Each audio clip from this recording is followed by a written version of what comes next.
equality in Ukraine. Yeah. So just to say, this webinar is being recorded. If you're not comfortable, if you want to ask something and you're not comfortable being recorded, just tell us and we can pause the recording. So yeah, we're really looking forward to this evening's webinar. We're going to hear about how women's rights and LGBTQI plus rights have been advocated for and advanced in Ukraine in a time of invasion by an authoritarian far-right regime, under which the rights of women and LGBTQI plus people are being trampled on. There have been recent laws decriminalising domestic violence and classifying the LGBT plus movement as an extremist organisation. I think there was the first conviction today in a Russian court of somebody under this new law. So Russia are really a kind of existential threat to so much, including the rights of women and genderqueer and LGBTQI plus people. So we're lucky enough to have 3 speakers, and they're going to speak for 15 minutes, more or less, 15 minutes more or less each, following which we're going to have time for questions. And we can take questions in person. Just raise your hands and we can unmute you, or in the chat if you prefer. So please make use of the chat function. And if you do raise your hands and make a point or a contribution, it would be great if you can limit it to 3 minutes. I see, Gavin, you have your hand raised. I'll unmute you. Hi, Gavin. Oh, I have to ask you to unmute yourself. Okay. I've asked you to unmute, Gavin. So if you unmute, you'll be able to come in.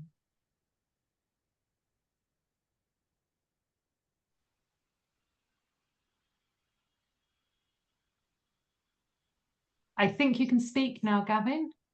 So I didn't have a question. I think that was a mistake. I just hit the wrong button. Sorry about that.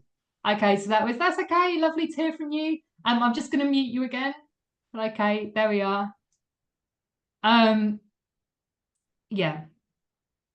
So this webinar here, it's the first one in a series of 3 webinars on Ukraine that's been organised by UCU Members for Ukraine and the Ukraine Solidarity Campaign. And all of these webinars are taking place this spring.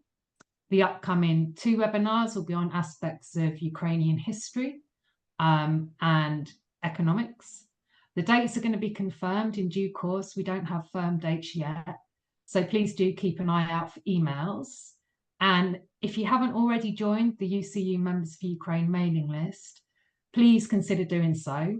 I'm going to put the email address, the sign up address in the chat, and also the UCU Members for Ukraine website in the chat shortly for anyone who isn't involved and wants to get more involved.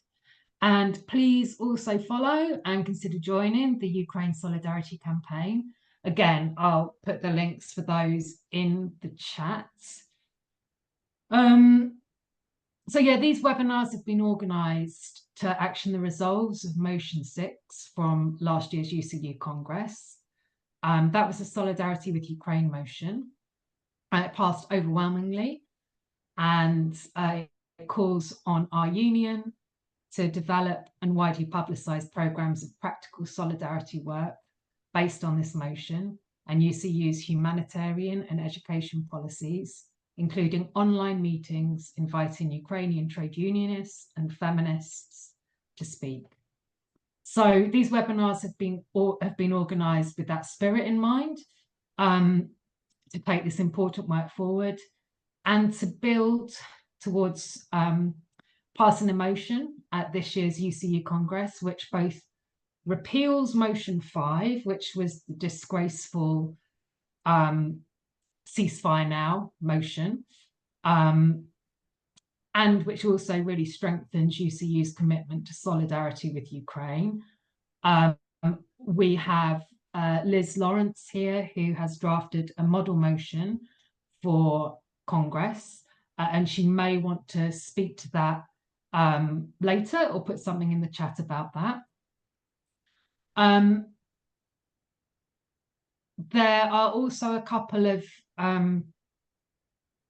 Ukraine Solidarity Campaign events to announce around the 24th of April, the anniversary of the most recent invasion. And I'm gonna highlight those once we've heard from our speakers at the end of the webinar, so that those events are fresh in our minds as we carry on with our evenings and our weeks. So I'm going to stop speaking now and pass over to the co-chair, Lena, who's going to introduce our speakers. Thank you, Margaret. Good evening, everyone. Dobry večer. And my name is Lena, and I'm a member of, UCU member at Liverpool University. I'm originally from Ukraine, from Crimea. I've lived in the UK for 23 years, though, a very long time. So my Ukrainian isn't really brilliant, but I do make an effort sometimes and try it. So, laskavo prosimo do webinaru. Welcome everyone to the webinar. So we have 3 speakers today. Our first speaker is Olesia Bryazgunova, and Olesia is an international secretary and gender equality member in the Confederation of Free Trade Unions in Ukraine. Welcome, Olesia. So Olesia will speak for 15 minutes, and then I will introduce the other 2 speakers after Olesia finishes. We will then take questions through the chat or question and answer function, and I'll mute myself now. Thank you, Elena, for introduction, and I'm really grateful to UCU and Ukraine Solidarity Campaign for inviting me and for organizing this meeting, because webinar, it's really important to highlight the issues of promoting gender equality and all issues and problems that Ukrainian women faced during the war. I want to start with that I have been working in Confederation of Free Trade Unions of Ukraine for 10 years. And when the war started in 2014, we have had an experience of helping women that became internally displaced people, or they were trapped at the occupied territories of Donbass on Donetsk and Luhansk regions. And these women, they faced problems of safety. There were no safety places at the occupied territories, especially if they were connected with independent trade union movement, independent trade unions of miners. But so since that time, we understand that the war worsened the situation of women, because they lost their jobs, they were in unsafe situation, and there were risk of sexual violence and kidnapping, and because at the occupied territories there are no rule of law, and there are no law enforcement bodies that can protect or something like that. But now, since the full-scale invasion, we faced with the huge, with the huge, let's say, terror, and the part of this terror that was carried out by the Russian forces, the part of this terror was a violence against the women, sexual violence, and this became, we can say, a tool of a war used by Russian forces, occupiers, to suppress resistance in the communities, to demotivate people, to harm the Ukrainian population. And even now, when some territories of Ukraine, they are under the occupation, there are a threat of violence against women. As a trade union, we worked in the direction of providing help for women who were suffered from during the occupation, and there was a violence against them, different violence, sexual harassment and psychological. And we faced the challenges because as a trade union, we haven't had experience of providing such scale of like, let's say, psychological help to these women. But I can say from our experience that even after the 2 years of full-scale invasion of these cases of violence against women, these women, they still have, they wounded, they not recovered, because it's, they experienced it, let's say, they had an experience that they will bring this experience during all their life, as they say. That's why it's important not only to stop this war, but to win this war and to liberate all territories of Ukraine, to say and provide safety for all women. As the trade unions, before the full-scale invasion, the KVPU ran the campaign regarding the implementation of a new ILO Convention 190. It's regarding the to stop violence and harassment at the workplace. And we are still looking forward for the implementation of this convention in Ukraine. But now we have another, let's say, priorities in our tasks. At this moment, we work to provide humanitarian aid to women who are internally displaced people, who live at the territories near the battle zones, and who lost their jobs. And now we can say that now we face the situation when we see that all achievements that we made before, they stopped, because we promote the gender equality and fight for better incomes of women, especially in such sectors like healthcare, education,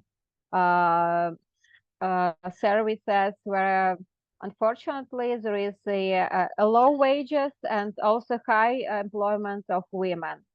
But after the war, we see that we need to help these women that lost their income, even this low income, and also because of inflation and because of the price rise, these women need help. And as some the male workers, our members, told us that they feel so uncomfortable because like 2 years ago, they feel themselves as female workers that can earn money, they can earn for a living, but now they feel like they need to beg to ask for humanitarian aid, and it's so uncomfortable for them, but they need this aid. So that's why now it's a challenge for us, because in this current economic situation, we need to continue our efforts to fight for equal pay, but not only equal payments, but also for high payment for female workers who work in such sectors like healthcare and education. To continue, another task of us for today is also to help women who are working now at the enterprises, but under the huge stress because of shellings. It's, for example, women at coal mining enterprises. For example, last week, the mining towns in the Donetsk region were under the constant shellings from the side of Russia, because they're not far from the border with Russia. It's the same situation in Kharkiv. But at the same time, female workers, they continue to work.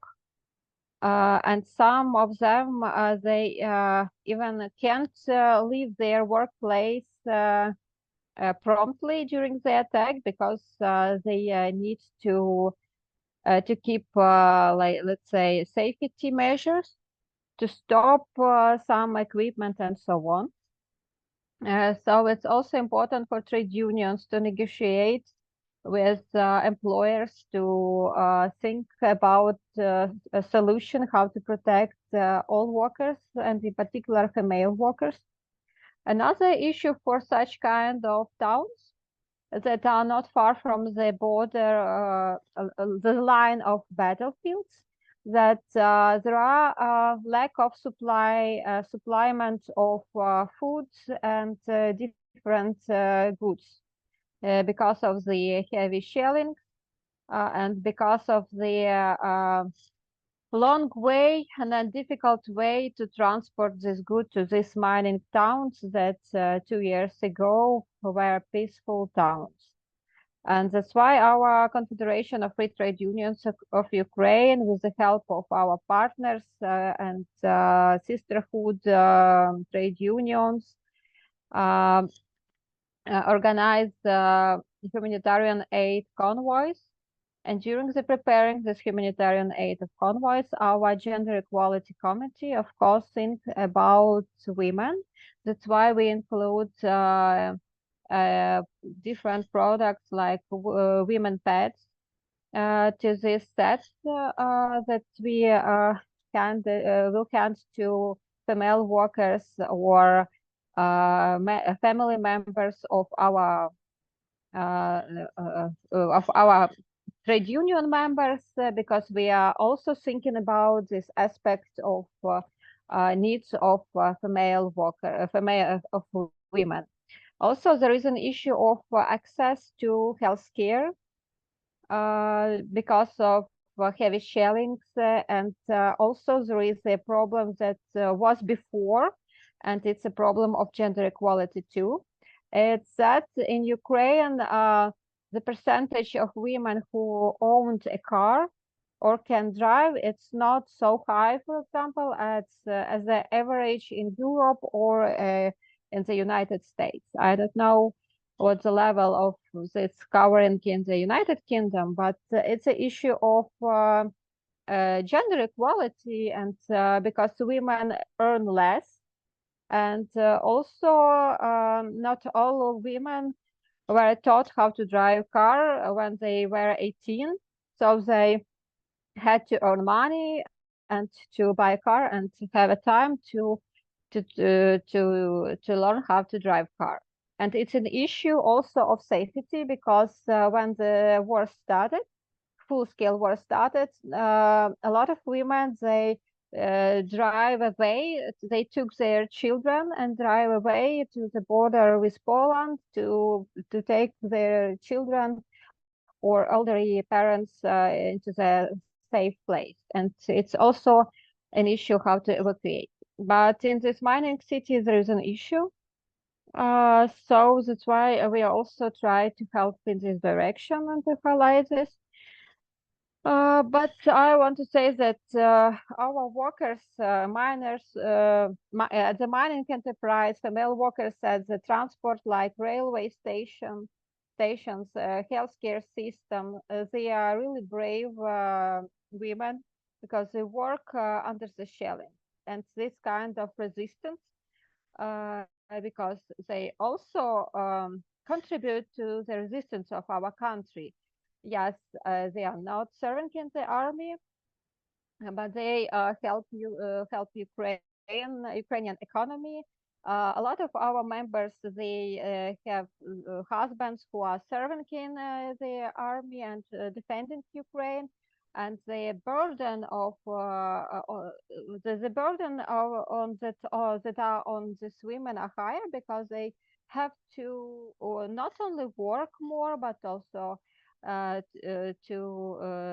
have more let's say homework and to care about their children, and there are also a lot of issues, but I want to say that some of our members, female members, they are serving in the Ukrainian armed forces. They voluntarily join them, and that's also we try to help them too. So there are a lot of challenges for us as trade union, trade unions, as I told you. So it's promoting the higher payments in the circumstances when the economy is in crisis, because Russia tried to destroy not only to kill more people in Ukraine, but also to destroy economy and to avoid rebuilding of this economy in the future. So that's why we need economical and financial assistance to Ukraine from other countries. And in these circumstances, we try to help female workers at their workplaces and promote and negotiate with employers regarding the occupational and health issues. For example, the war opened opportunities for women to work underground in mines. But at the same time, it's not only an opportunity. As a trade union, we understand that there must be a special circumstances to women who work underground, because it's also regarding their rights of reproductive health. And so as a trade union, we promote better working conditions. So it's not solving a problem of gender equality to open opportunity for women to work in well-paid but hazardous workplaces. As a trade union, we promote more safety workplaces.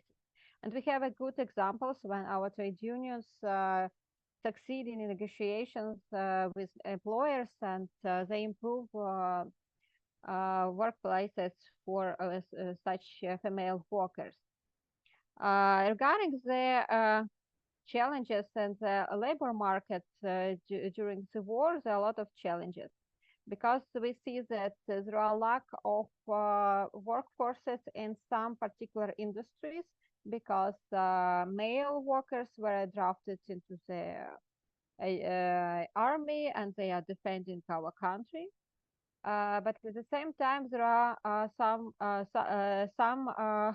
groups of female workers that became internally displaced people, or they lost their jobs, and they need to be employed, but they don't have a particular skills, and they need well-paid jobs, because they, for example, they left their homes and they need to pay rent, they need to take care of their children, and as I told you, there is a increase in inflation and prices. So that's why we need to also, as a trade union at the national level, we are contributing to solving this situation during the negotiation with government.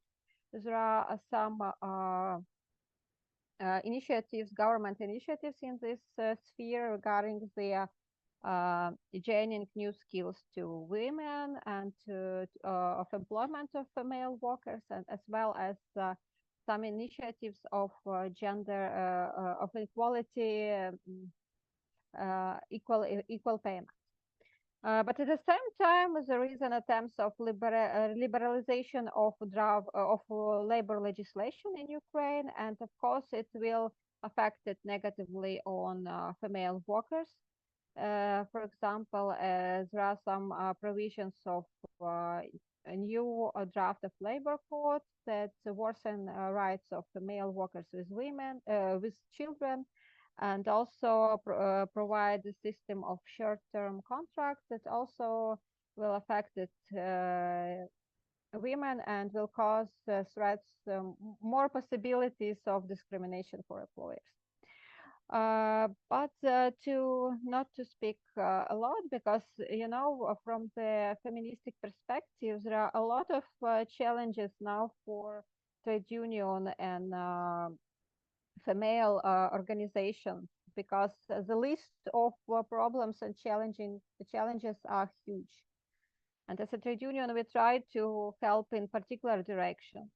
But unfortunately, we can't solve the problem of constant missiles attacks on Ukraine and shellings of Ukrainian cities, because it's regarding the right to live for women and the right to live in healthy environment.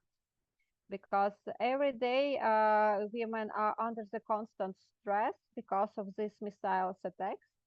And I'm, for example, from Kyiv, and I live in Kyiv and work in Kyiv. And in the first side, there is maybe, if you come to Kyiv, you will see a city that are living. There are restaurants, there are cafes, young people walking. There are some public transport goes very well, so everything is like okay. But after each missiles attacks, there are stress because someone was killed.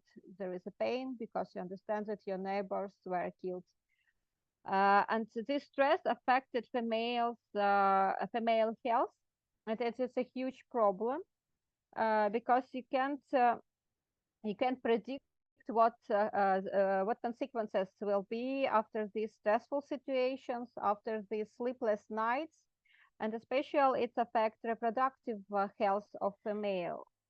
So it's also a challenge for us. We are trade unions. We can't solve this huge problem at the national level, but we try also to work with our members, with our leaders, in this direction. So our female leaders, they talk more with our members and provide some psychological support to help them, because it's really important to help female workers during this challenging time. And regarding to end, I want to tell that Ukraine must win this war, because we fight for democracy. We fight for equal society, because our values as trade union movement is equal society and equal opportunities to all. And war, the threat of occupation, it's attempts to stop Ukraine, to destroy Ukraine and Ukrainian people who choose democracy. It was our choice after the Maidan revolution and before. The people of Ukraine, women of Ukraine, they choose democratic values, they choose equality. And we need to win this war, and we need to liberate all occupied territories to bring this democracy, rule of law at these territories. So thank you for your attention.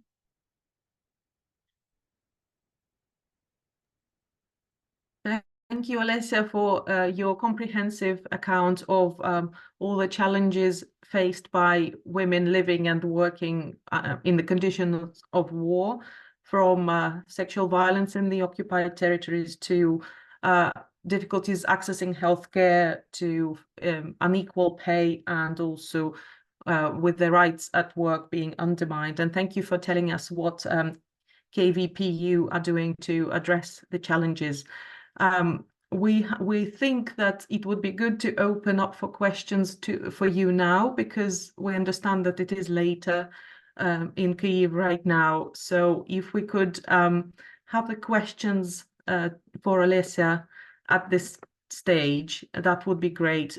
You can either put them in the chat or Q&A, use Q&A function, or you can raise your hand and we'll unmute you. So any questions at the moment? Natalie has posted a contribution and a question in the Q&A feature. I think we can all see that. Yes, I can answer. Yeah. I can add, yes, we don't unfortunately have initiative of employment of women, but from my experience of work in gender equality, the problem is that in Ukraine there are less a small percentage of girls choose this IT technical specialities during their school years, and then the percentage of women in universities of this technical and mathematical and IT direction is much less than male students. So it's a problem of gender equality that should be solved. Started with the skills of women of Ukraine. So we need to bring more girls and women into these technical industries to help them to gain skills. And yes, there is a perspective that after the war there are more female workers will be in these spheres. And now, yes, we need such workers in this direction of this military direction, that can be the specialities that can be that's occupied by women. Yes, but as I want to just to say again that this is a problem of gender equality that started with this low percentage of girls that choose technical institutes or university faculties. So thank you.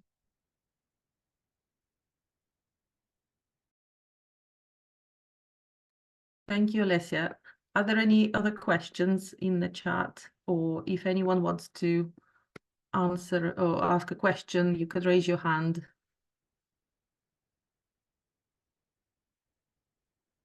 Okay.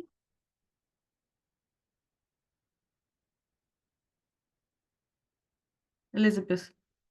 I just wanted to ask about what's happening to repair housing, because obviously a lot of houses and flats have been damaged by bombing, which must be making life very difficult if you're looking after elderly parents or children and the property's damaged. Is the government or people, are they able to do any repairs to housing? Have they got the raw materials? Have they got the building workers? What's happening? Thank you. Thank you for this question. We can say that rebuilding of houses, of apartments is in process, but unfortunately every day Ukraine is under the attack.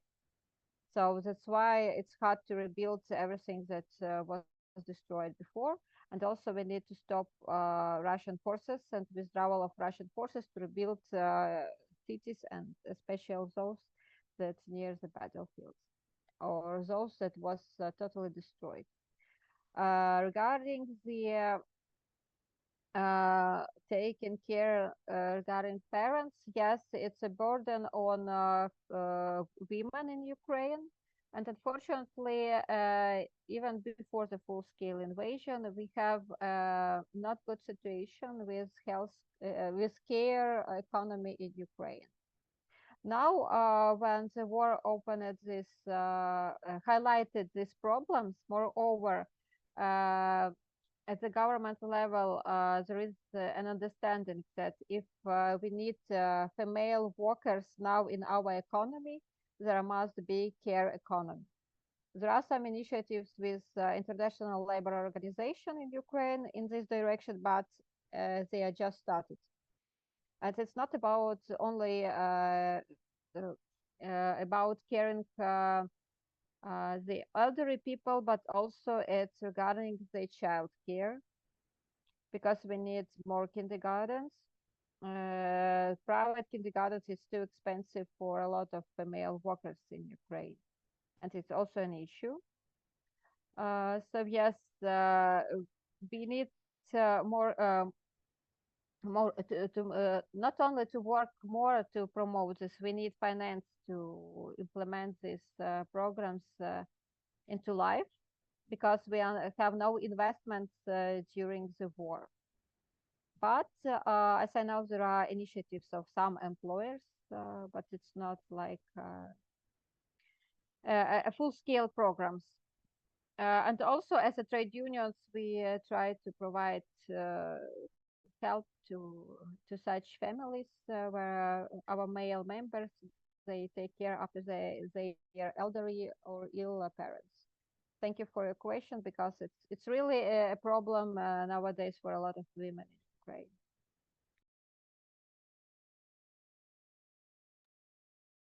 Okay, thank you, Olesia. Thank you for answering the questions. If there are any further questions, please put them in the chat or Q&A. And we're going to move on to our next speaker. And I will introduce now Angelik Ustymenko.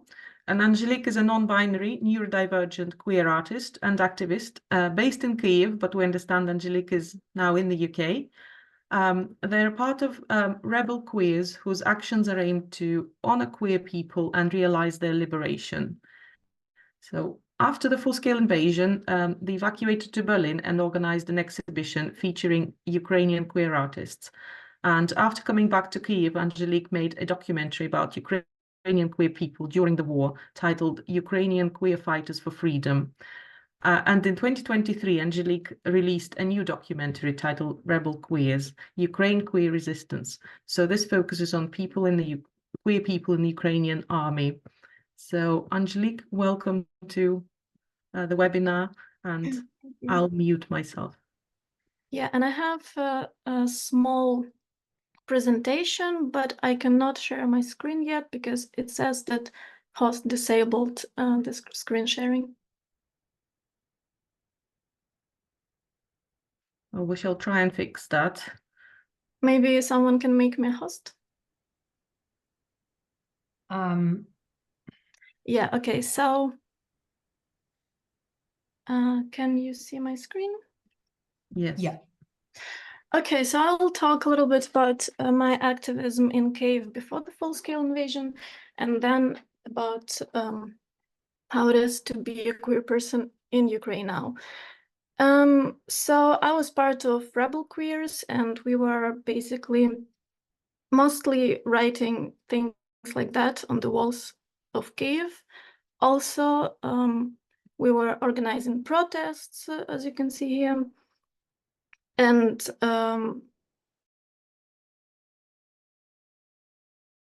solidarity events and parties for the spring 2022, but obviously it didn't happen. Some people were covering our graffiti because they didn't like what we were writing, but we were doing it anyway. So a few weeks before the full-scale invasion, we wrote this near the club in Kyiv, where a lot of tourists were coming. Your dance floor is Putin's battleground, to draw a bit of attention of the full-scale invasion that might happen, and that back then we still had hope that we can prevent it. But yeah, it didn't help. So there's also this flyer for the exhibition. In Berlin, we're also doing a bit of graffiti. Currently, I'm not doing it in Kyiv because I feel like it's a little bit irrelevant. But when I'm in other cities, sometimes I do it. So in May 2022, I interviewed a few of my friends, like just to record the experience of queer life during the war.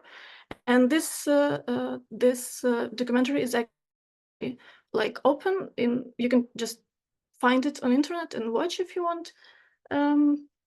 It's just raw interviews of people sharing their experience of how it was for them.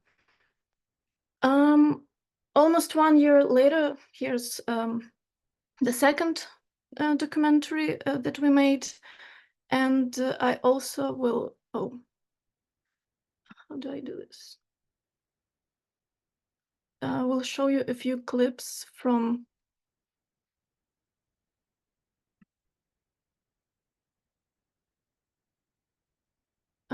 the film. Типу, я зараз дещо відрізняюся від себе рік з лишком тому.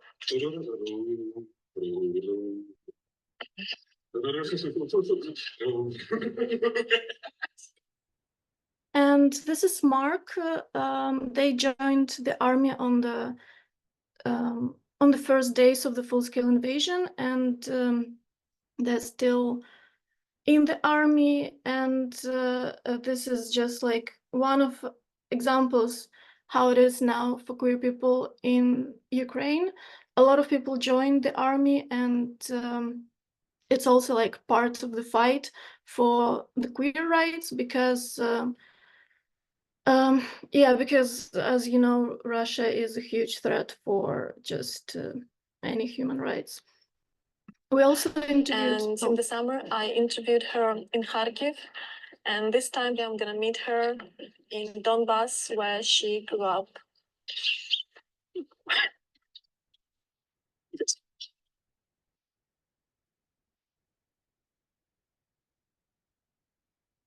Yeah, and this is Daria, a queer woman. She also joined the army in the second day of the full-scale Donetsk region, and she had to evacuate in 2014 when the war just started, and when Russians invaded further, she decided that she doesn't want to evacuate anymore because she was in Kharkiv, and she joined the army, and she's also still in the army. Also, this film is online. You can find it and watch on YouTube. Here it is. I think it's really of just how it is to be a queer person now in Ukraine. And I'll stop sharing the screen. And I think if you have any questions, you can ask me, because I don't have anything prepared. Okay, thank you, Angelik. Thank you very much for showing the clips and for telling us about lives of queer people in Ukraine whilst living in war. Okay, so we have some questions coming. Do we want to ask questions now, or shall we pass the floor over to our third speaker, Vlada, and then we'll have questions for Angelika and Vlada at the end? I suggest we do that. Okay, so I shall introduce Vlada, our third and final speaker for tonight. So Vlada is a performance artist and researcher from Kyiv, currently in the UK. Their work focuses mainly on Ukrainian queer history and I'm struggling with this word, anarchoqueer utopias. They make up half of the DViJKA collective, a duo of artist researchers working in the fields of performance, film, writing, and archiving. Vlada, welcome to the webinar. Over to you. Thank you so much. Can you hear me okay? Okay, perfect.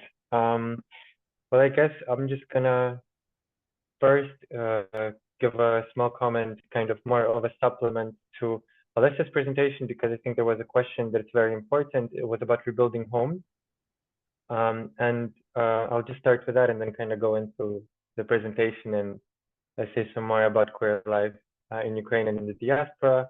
But while maybe the government does not have a possibility to, or is not rebuilding homes to the extent that they could be now, and also, of course, as Olesia said, currently everything is continuously getting shelled, so it's quite hard to rebuild in those circumstances.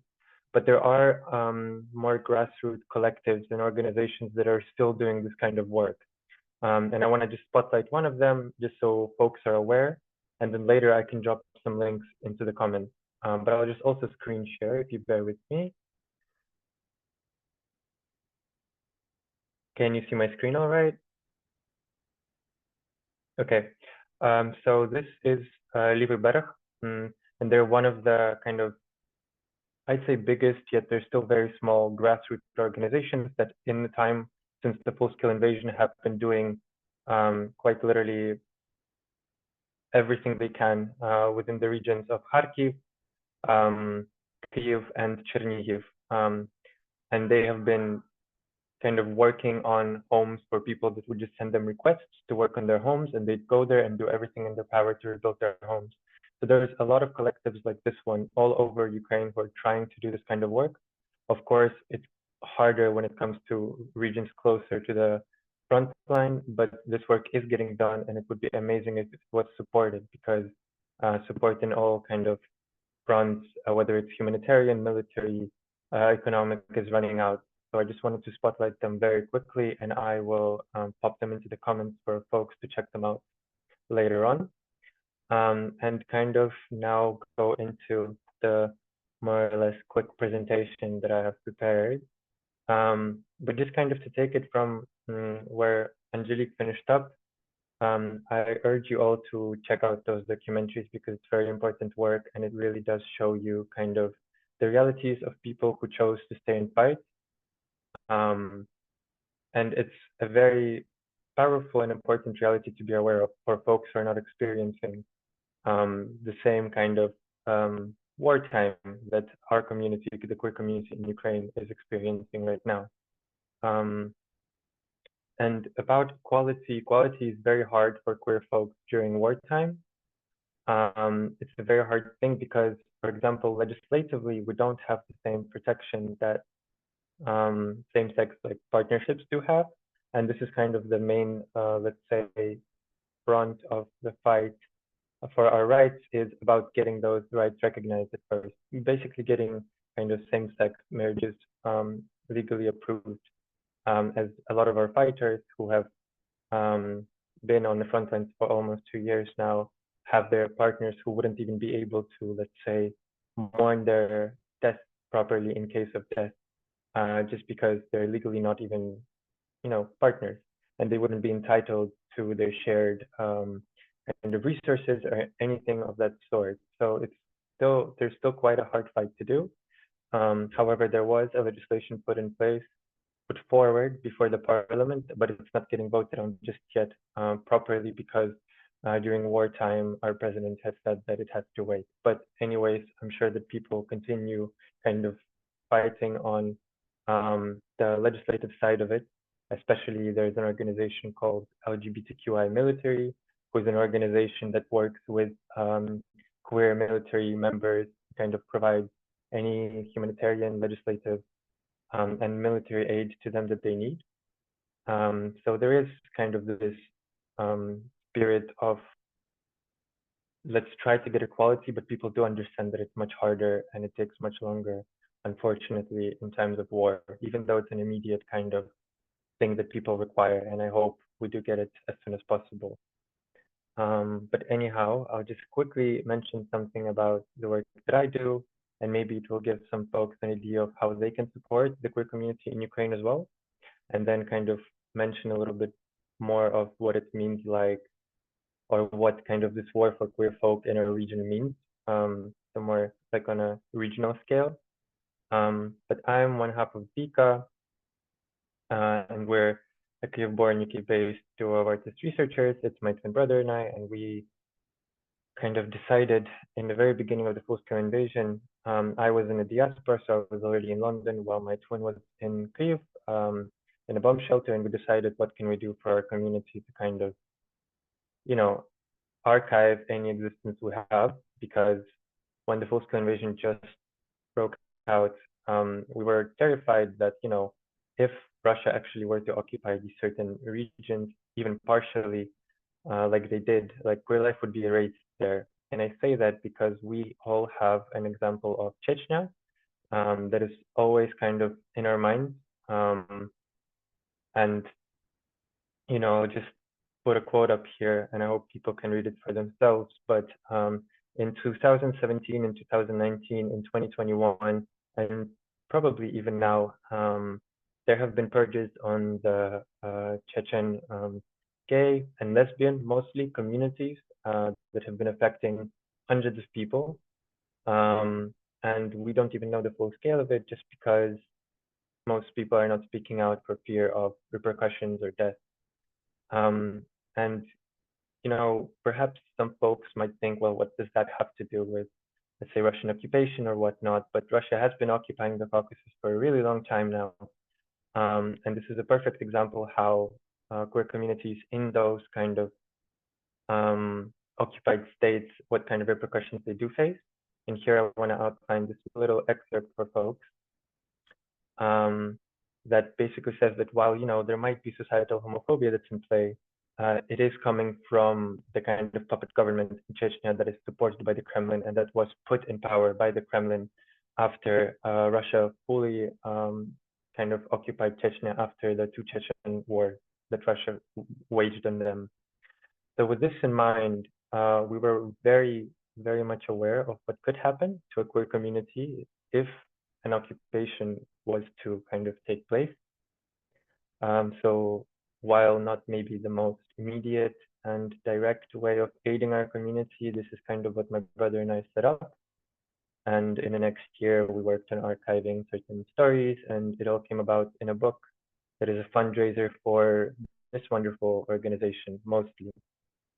And Insight is a Ukrainian public organization whose main values are equality, feminism, freedom, inclusiveness, diversity for all social groups.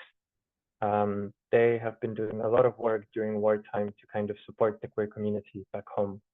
And the best way you can support them is by donating, because they're in constant need of money for advocacy, legal support, psychological support, medical support, public awareness, education, community building, and for me, the most important one, helping trans folk, because this was kind of what we wanted to do. And with our book, with the donations, we are managing to raise money for hormones, for HIV treatment medication, for immunocompromised folks of our communities, for shelters that Insight is setting up for trans folks that have had to relocate due to the war. And they've been working with our community for a really long time. And again, they're not the only organization, but they're one of the kind of more well-known organizations that are doing a lot of work, and they do need that support. So I always kind of try to put it in any speech that I'm doing that, you know, maybe for some folks the war is getting exhausting, but just remember that it's so much more exhausting for people who are there on the ground, and they're continuously doing the work that matters. And it would just be great if they had that continuous support from people who are kind of bystanders to this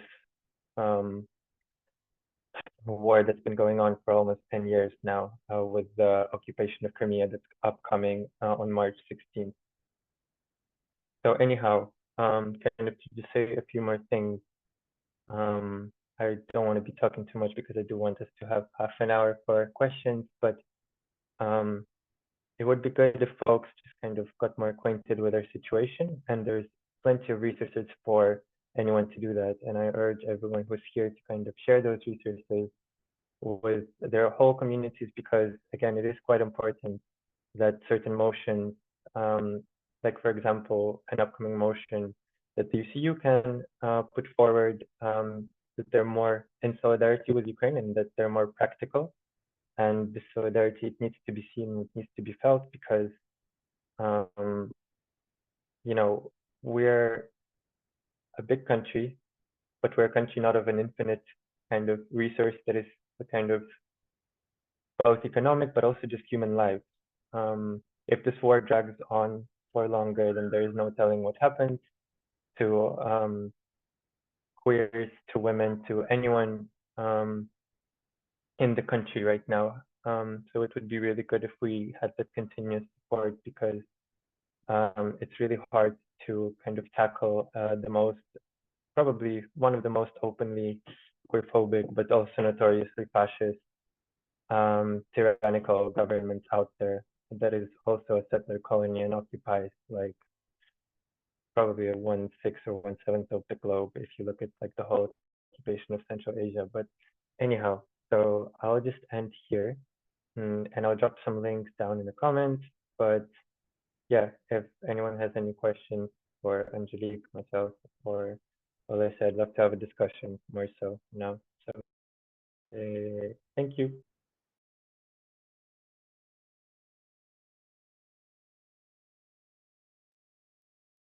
Thank you very much, Vlad, and thank you for saying that you will share the links. I am being told that our attendees cannot access the chat of the webinar, so all the links that we've posted there are not going to be accessible to people. So we will think about how to rectify that. But I'm told that the questions and answers function is accessible to the attendees. So there are a couple of questions there, I think, and we can start with the questions, I suppose. Is that okay with everyone? Yeah, okay, right. So we've got one question for Angelik, I suppose, and Vlad, do answer as well if you know. So it's from Julie Ward. Julie noticed that one of the images from the presentation, Angelik's presentation, had the Kurdish women life freedom slogan. So Yeah. Does the Ukrainian queer movement connect with Kurdish women's struggle?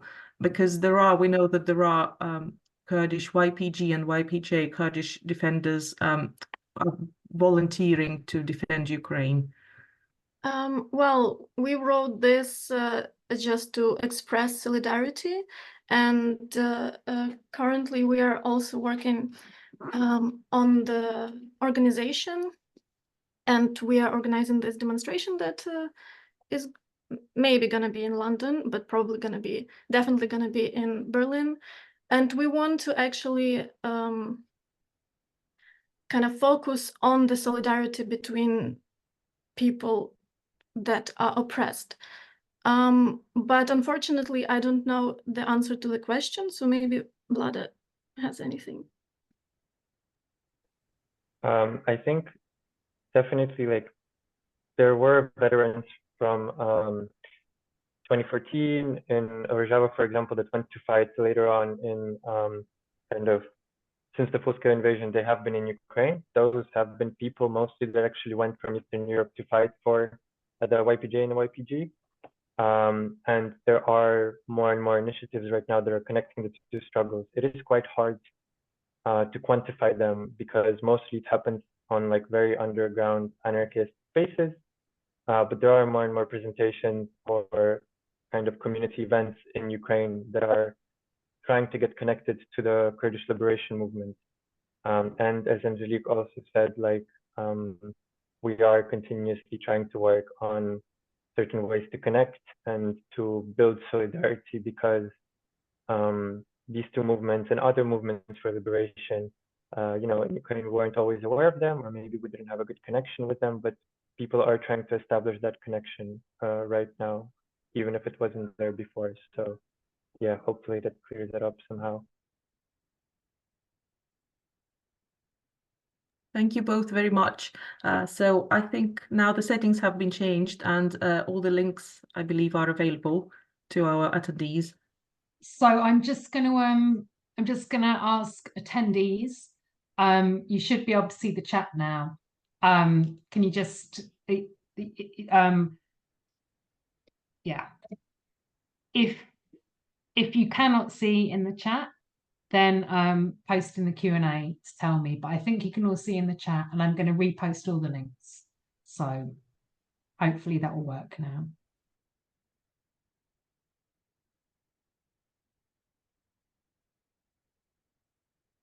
So we're open for questions for Olesia, who is thankfully still here with us, despite the late hour in Kyiv, and to Vlad and Angelik as well.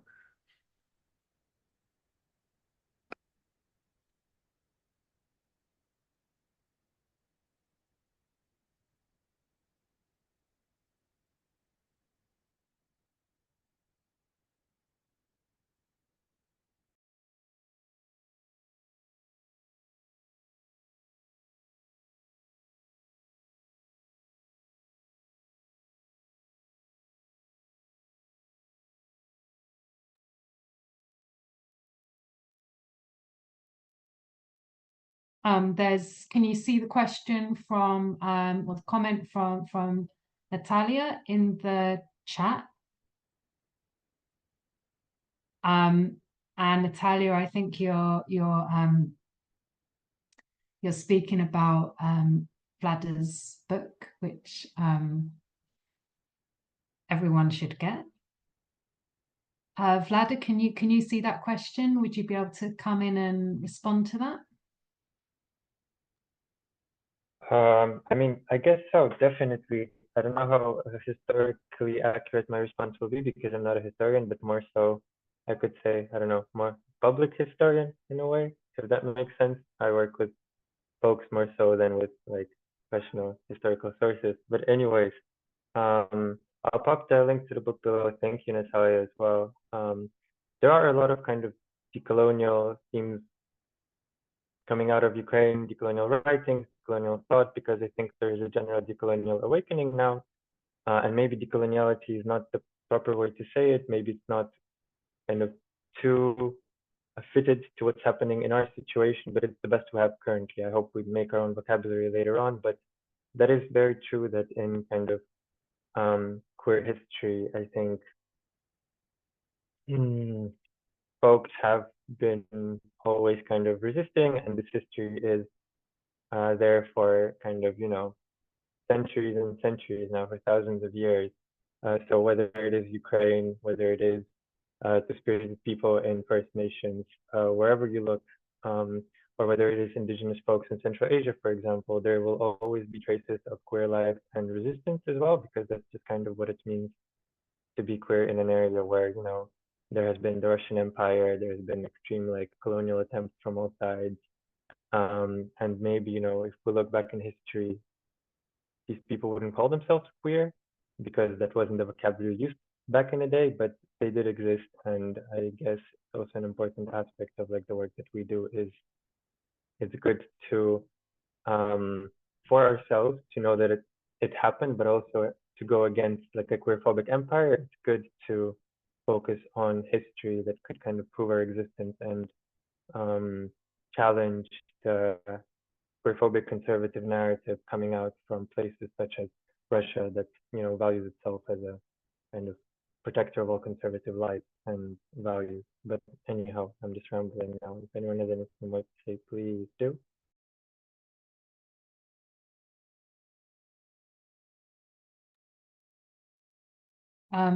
Thanks, Vlada. Does anyone want to come in on that? If not, we have a question from Vicky Blake. Vicky's question is in the Q&A as well. Vicky's question is, could we talk a bit about how we might best make links between equality committees in UK unions and Ukraine? Would you like me to unmute you, Vicky, and would you like to come in and say something about that?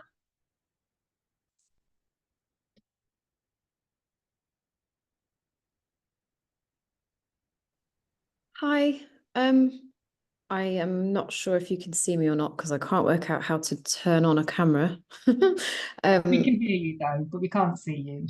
Thank you so much for to all the speakers this evening. And I guess I've just been sitting here thinking, this is brilliant, and I wish that we could do more of these kinds of learning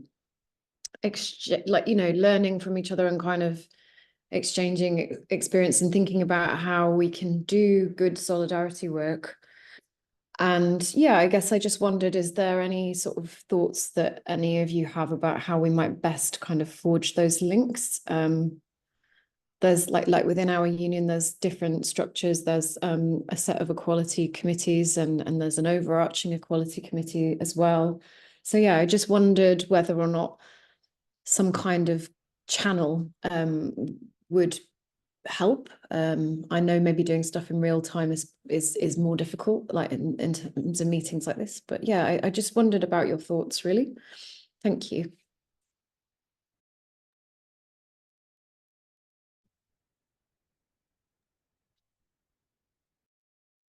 Is anyone able to come in on that kind of organising, solidarity building point there, Olesia? Yes, thank you, Vicky, for your question. Yes, it's really important to build solidarity between union and also to exchange our experience, because we can learn from each experience. I will send you our email, because we have a committee of gender equality and women rights at our national level, but also we have some committees at the grassroots level, at the enterprises, at the different institutions, so we can discuss further cooperation and how to make maybe some online meetings and discuss different issues. Thank you so much.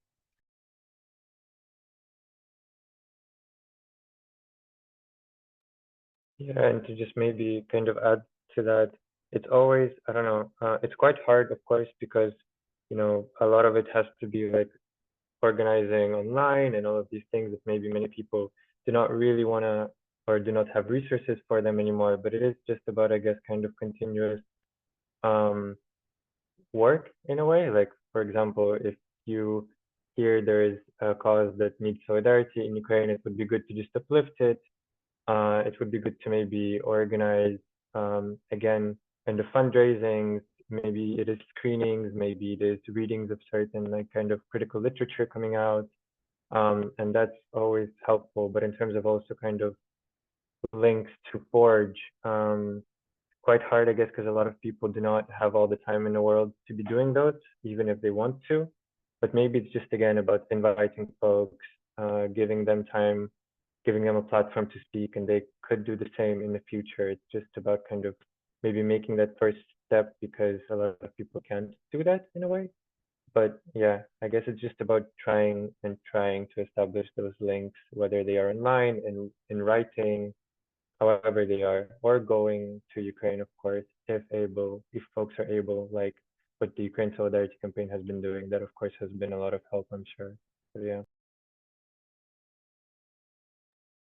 Thanks, Vlad. I missed the last bit of what you said because I had someone at the door, but I've just posted in the chat some upcoming events, solidarity building events that could do with support. So 24th of Feb, there will be demos in London in the afternoon and demos and protests in Nottingham, Sheffield and Edinburgh. And then after the London demo, there's a meeting in the Civil Service Club.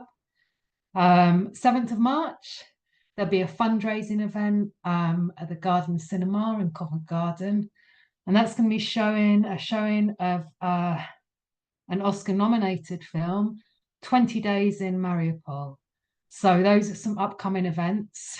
And I think follow USC and UCU Members for Ukraine for kind of more info and booking details on those. But I just wanted to draw your attention to those important events coming up. So does anyone else want to speak to the point about equalities networks, solidarity building, or raise another point?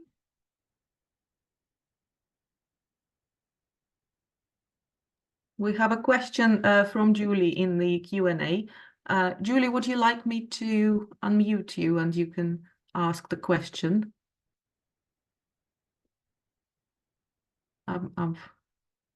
Yeah, okay. Can you hear me? Yeah. Yes. Okay. Well, I also want to thank everybody for organising this.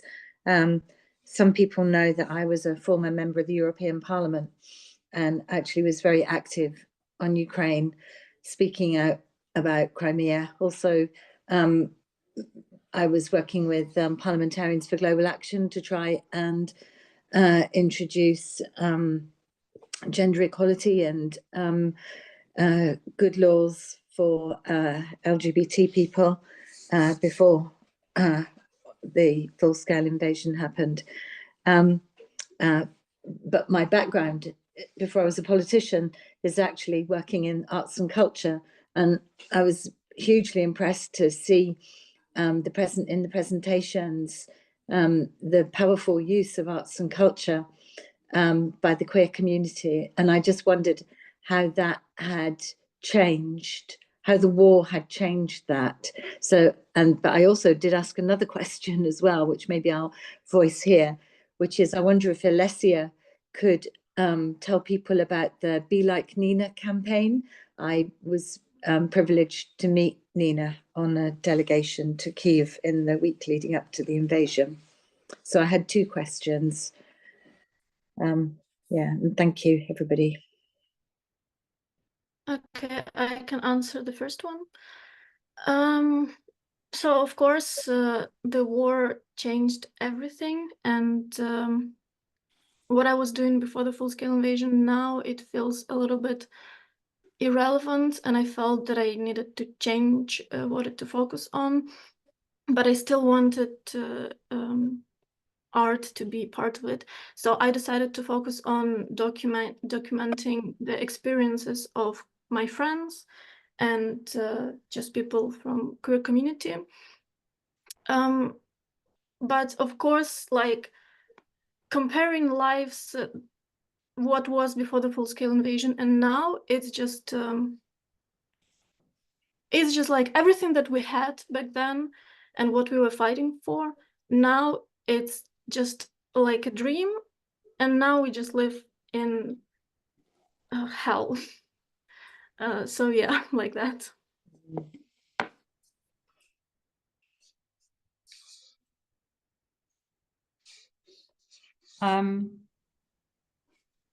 There's a question from Ukraine Solidarity Campaign in the chat here to the panel. I don't know if you can see it. It's how do the panel think the mobilization and role of women, LGBTQ, and others during the war will help shape Ukraine after the victory? Is there evidence it's already changing Ukraine today? I can quickly jump in before just a very small note on that. That it's very hard. Like it's almost like a privilege to kind of talk about the future for a lot of folks. Yet it's something that has to be practiced, I believe in, just because a lot of people, especially on the ground in Ukraine, like there's no kind of end of this in sight, and it's not looking too positive. Because we need way more weapons, we need way more support and resources to actually kind of end this full-scale invasion and get the territories that are under occupation in which we have no idea what's actually happening. So I guess the most important is kind of to deal with that, but of course also the future is on the mind of certain folks and it's quite important, and I think it is definitely shaping Ukrainian society now in a way. And I don't know how much sociological kind of forms should be trusted or not, but even like right now, LGBTQI military has released that there was a new research that just came out that 72% of Ukrainians support equal rights for LGBTQ plus community. And this is a new report, and this is very much different to what was coming out before. So if we kind of want to look at like the sociological aspect and kind of make our assumptions then yeah, it's definitely changing. Something is changing because these numbers are very different. It's sad that they're coming about and kind of going up just because queer folks are fighting, because that's one of the main reasons.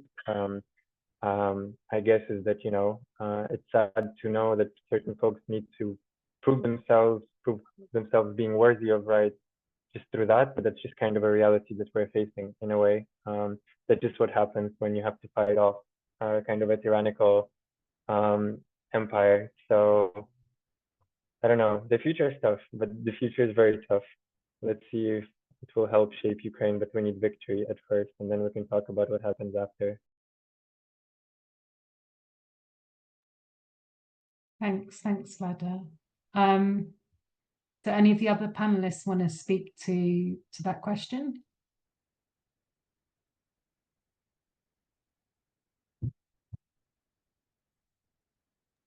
Okay.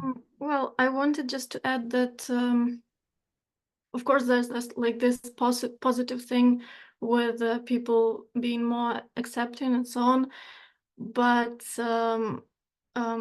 what is happening at the moment is like a huge trauma, and everyone who's in Ukraine or outside of Ukraine is affected, and including queer people. So queer community, again, comparing from what we had before the full-scale invasion, now I assume that people, for example, who will come back from the army, they will have less energy to fight for the rights and so on. So like it's also a distraction in a way of,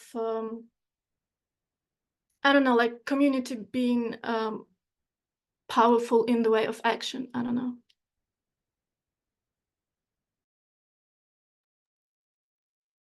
Thanks. I think we have missed a question here from Julie. She asked earlier, and this is for Olesia, to tell us a little bit about Be Like Nina campaign. So Julie says she met Nina and other activists and trade unionists in Kyiv. I know this campaign, but my Confederation, we don't have connection with this movement. We have trade unions in healthcare sector, and they promote healthcare workers' rights, and in particular nurses, and fight for better payment for nurses and female doctors, because the wages is not sufficient in this in healthcare sector. But I know that they protested, and some years ago we have, let's say, our members attended the same protest as they, but at this moment I can say something about this movement. I can say that yes, female workers in the healthcare system, our members, we fight for better payment and better working conditions, and moreover they really appreciate the aid that they receive from our partners, for example, from Ukraine Solidarity Campaign. They carrying out donation campaign for our for hospital where our trade union is active, and also for other people who help in these difficult times, because their work is depend on medicine and different tools that they needed to save people's lives or to treat people. But yes, there is a lot of problems in this sector. And as I said, there are two main: is low payment, and working condition must be improved, as well as more medicine. So it's regarding the budget financing of this sector, and it's challenges for all of us.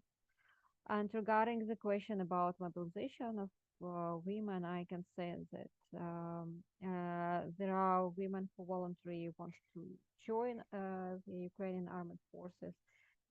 Yes, I told you there are some female members of KVPU that join the Ukrainian armed forces, but there are a lot of work should be done in this direction, and I think yes, it will change our society.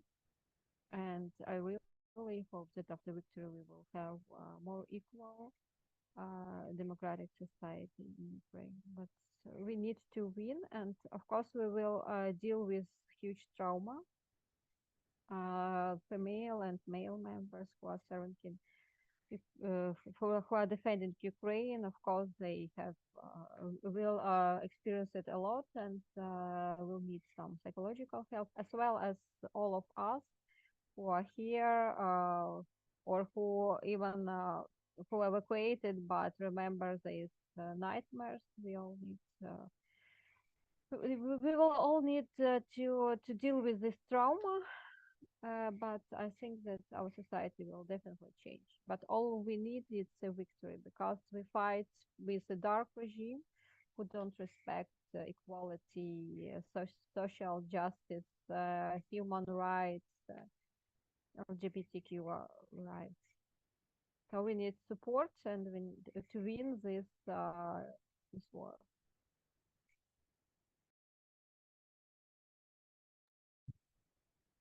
Thanks, Olesia. We've got just a few minutes left. If there are any final questions or comments or any information, links, events coming up that anyone wants to share. Liz, I can see you've got your hand up. I think I have to ask you to unmute.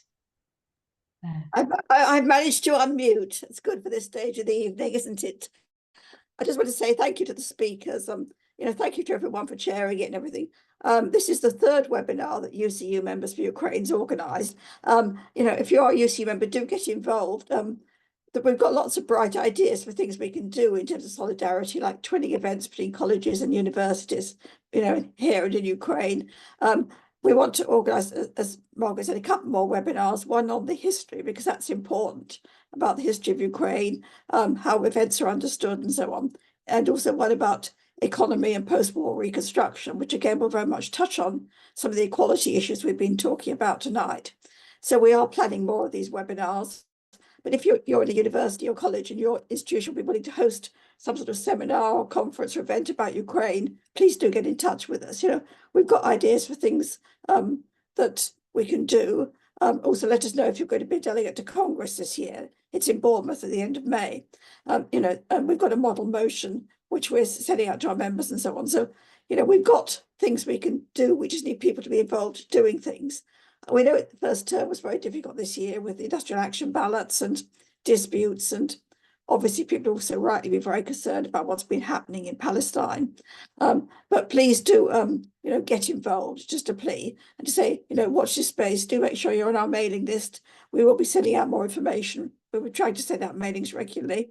And we will, of course, be organising a couple more webinars and possibly some sort of meeting just to discuss things we can do. So please do keep in touch and carry on the work. Thanks.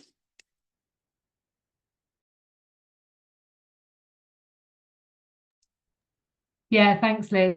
I've dropped the link to the UCU Members for Ukraine website again. Yeah, it's building any kind of practical solidarity. Building links with equalities committees in different unions. It takes people, it takes connections, takes hands on deck. So please check out the website, share, get involved, stay in touch.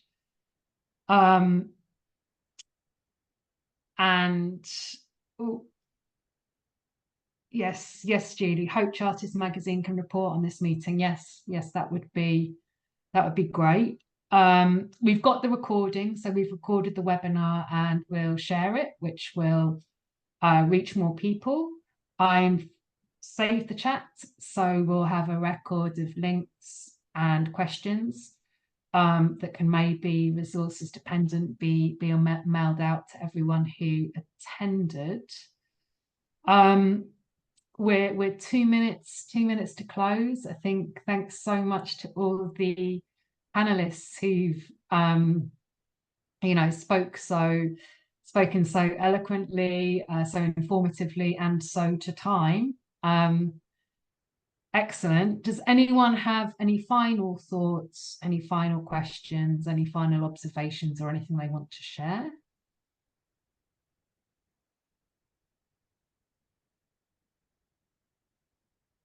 Okay. So I think, what do you reckon, Lena? Do you reckon we're pretty much closing on time, or is there anything else I forgot to? Thank you to all our attendees. Thank you for coming and being with us this evening, and thank you to the panelists. It was great to meet Angelik and Olesia. I saw you on video before, but lovely to meet you now in the webinar. And yes, stay in touch. And it's been really great to see everyone and to hear from everyone. And thank you so much for organizing it and continuously putting in the work. It's really great to see. So thank you. Thank you for inviting and thank you for attendance. Great. So we can finish on this note, right on time. Okay, thanks very much, everyone. Have a good evening. Bye-bye. Bye.